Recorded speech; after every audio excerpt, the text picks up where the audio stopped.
you even looked at his record. Everyone he defended got sentenced. And so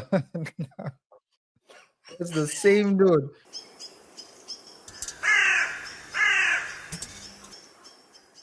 Anyway, Ah, fair use. Let's take a look at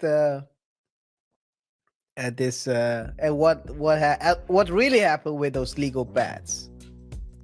Very first thing the judge in Diddy's case wanted to talk about was the legal pads. He looked at the lawyer and he said, yo, what's up with the legal pad? The lawyer fell on the sword and he basically said, my bad, let me run that back.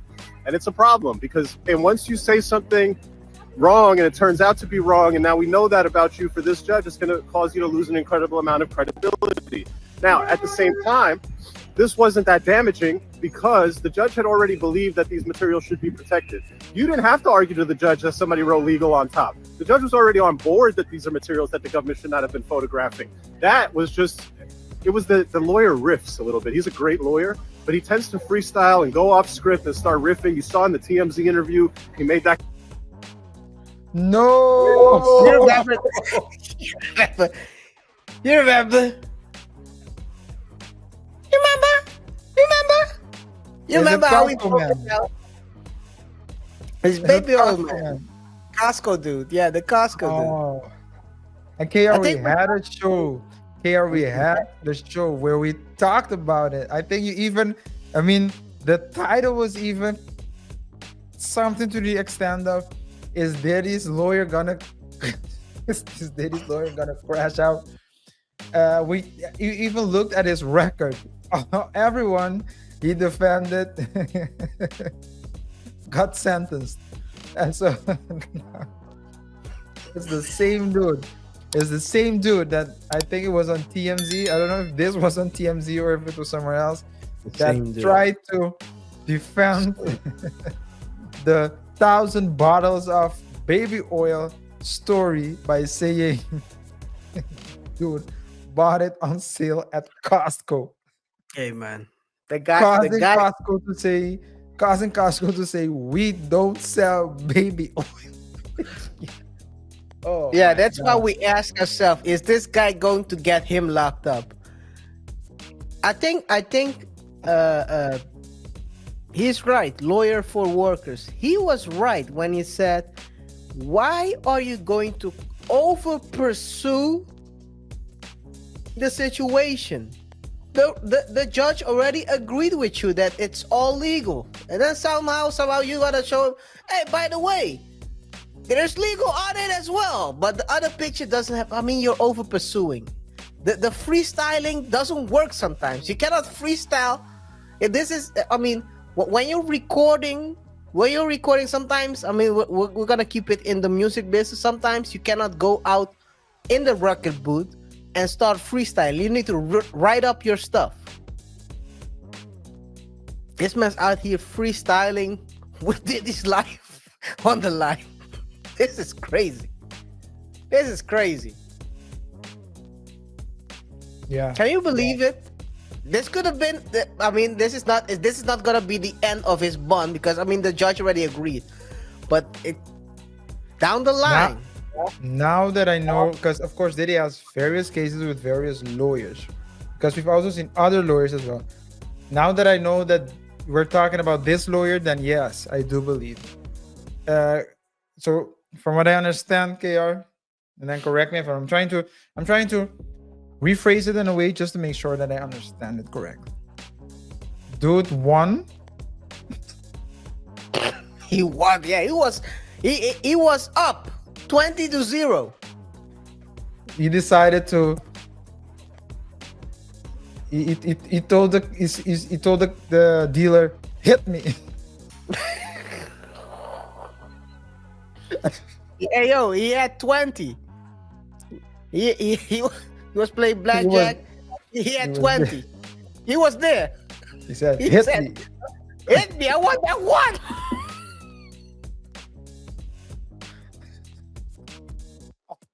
Oh my.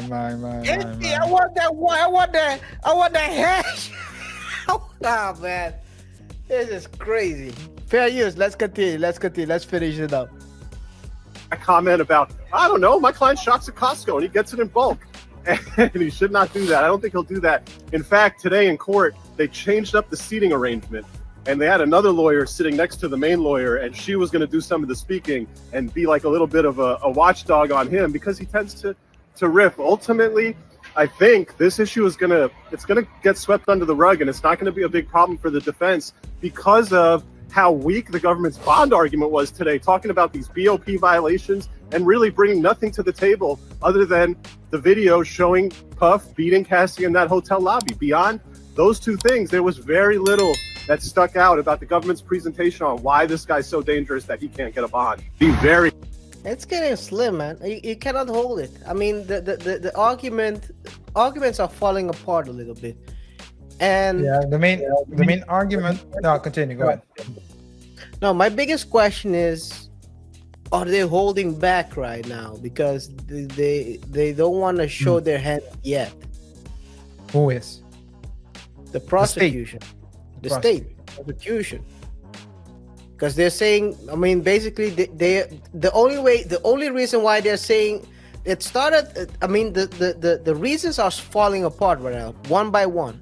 The only thing is left is because he knocked out Cassie and his POB violations. Other than that, they don't have anything at this moment. Or maybe do they have something, but they don't want to show their hand yet?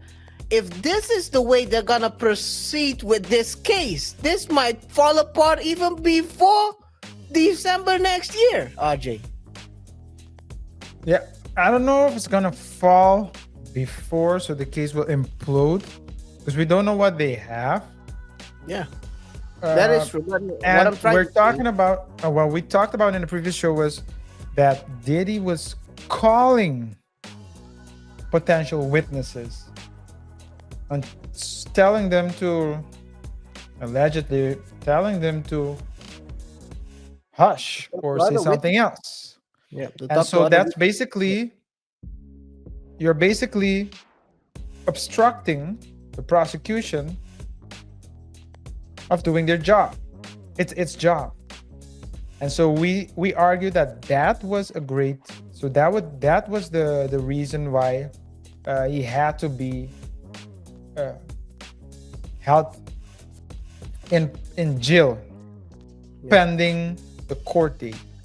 But from what I understand now, this lawyer is saying that the grounds, we're not talking about the case that will take place. We're talking about whether or not this person is so dangerous that he has to be detained up to the court date and during the court date. Yeah. And apparently the grounds are weak. So, but it doesn't necessarily say anything about the case itself. Yeah.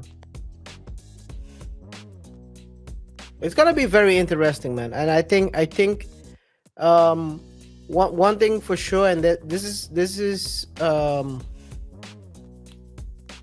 something that's gonna be a real crazy. It's gonna be a crazy case. It's gonna be a crazy.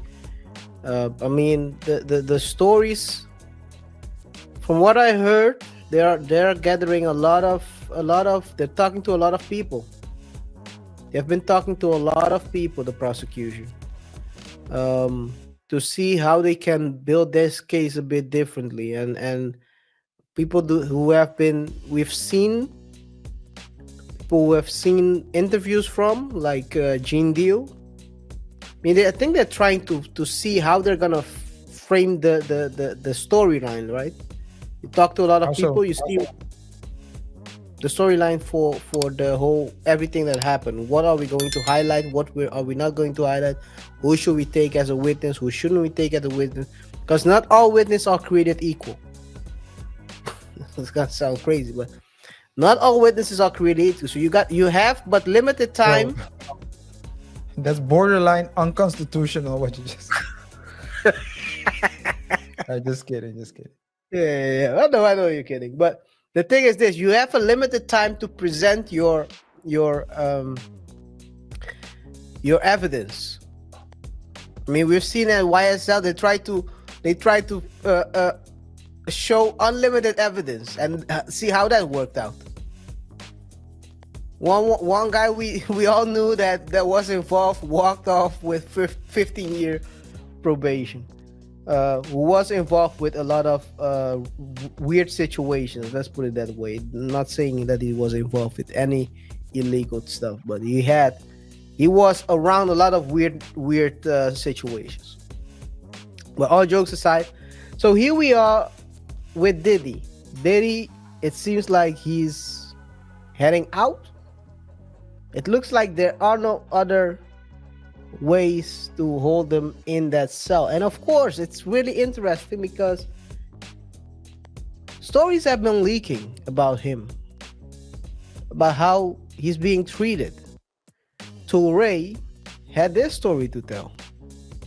Some of the men locked up with Diddy. Oh man. Music.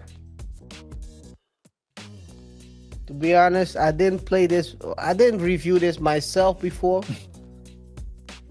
Let's go to the next one. Toure, you screwed up that one.